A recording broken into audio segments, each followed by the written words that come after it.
The mercenary leader shouted angrily. I've told you countless times we can't kill Chinese. China is a permanent member of the UN Security Council. If we want to gain power, we must have China on our side. The ruthless Lao Mao actually killed the local armed leader, and he told others, kill Lung Feng, find Pasha, and you can become the king of this country. Meanwhile, Lung Feng was helping the factory. After fighting off the mercenaries, he didn't even have time to rest. When the factory boss scolded him, who exactly are you? This place was safe before, and now rebels came because of you. Seeing this, Lisa quickly stepped up to explain for Lung Feng.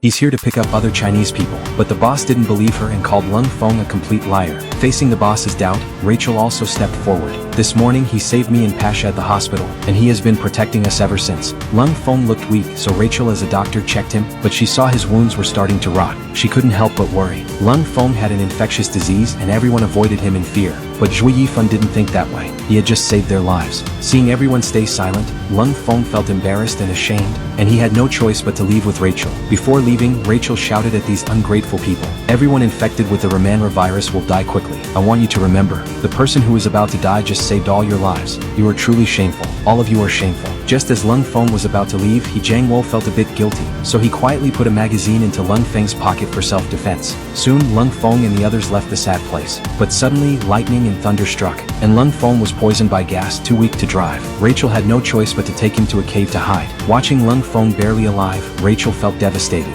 But Lung Feng didn't hold hate. Beside him was the best doctor in Africa. After some treatment, Rachel successfully healed Lung Feng. The next day he learned the truth, but Dr. Chin didn't witness this moment. Dr. Chin is the only expert in the world who discovered memory-based living subjects. He found that very few people have antibodies to resist the Romanra virus. During countless treatments of Lamora patients, he accidentally found a self-healing living subject, Pasha. Dr. Chin analyzed Pasha's blood and extracted its components to make a new medicine. Last night, the situation was urgent, so Rachel had to do a live experiment on Lung Feng that Dr. Chin had planned but never completed. She injected Dr. Chen's medicine into him, admitting she didn't know what would happen. Luckily, God was on their side. Lung Feng looked at his savior Rachel with full gratitude. Meanwhile, without Lung Feng's protection, the factory was instantly taken over by mercenaries. Big Beard was furious and wanted to find the person who resisted him last night. Soon he spotted Zhu Yifan, holding a fake gun and pulled the trigger while scolding. Didn't your mom tell you kids shouldn't play with guns? Seeing Big Beard harming the factory workers, Jiang Wo couldn't hide anymore and stepped up to take responsibility. It's me. I served in the army before working here. Of course he was beaten severely for it. Lung Feng already guessed the mercenaries wouldn't give up. He made poison arrows on the prairie, then went back to the factory to save everyone. The people in this country saw how useless the government was against the virus.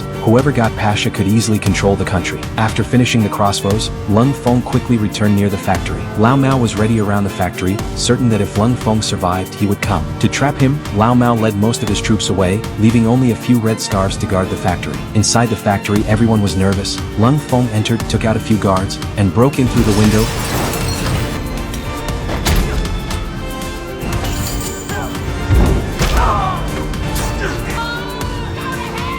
After defeating the Red Scarves, Lung Feng opened the main door, and Rachel carried in the guns, giving them to Zhu Yifan and Jiang Wo. Rachel also picked up a gun ready to fight, but Lung Feng told her, your hands are for saving people, not killing. The three got ready, and a fierce counterattack was about to begin.